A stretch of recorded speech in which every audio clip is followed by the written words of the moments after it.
In this example, we want to find 30% of $50.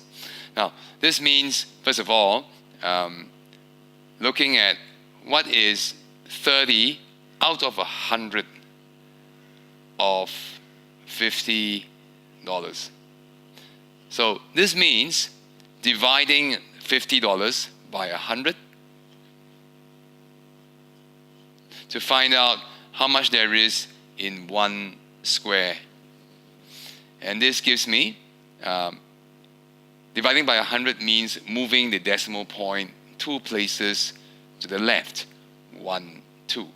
That gives me 0.5, which amounts to 50 cents. So 50 cents go into each of these squares over here.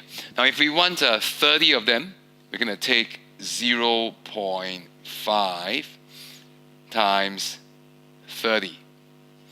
That gives us, now 0.5 is half. So half of 30 is $15. Now, I can also use a fraction with 10 parts to find 30% of $50.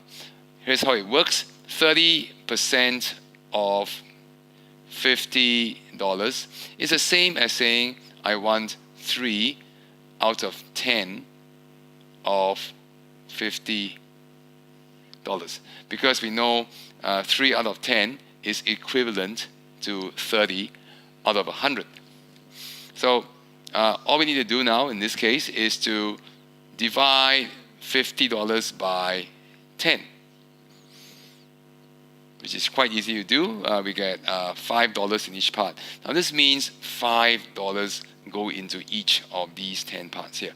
And if we want 3 parts, that means 5 times 3, giving us $15. So that's 5, 5, and 5, giving us $15. Now you will notice that by using a fraction with 10 parts, I can avoid having to involve too many decimal points, too many decimal places in my calculation. See, I can, here in this case, avoid having to use 0.5. I can instead use 5. Right? I can avoid using multiplication by 30.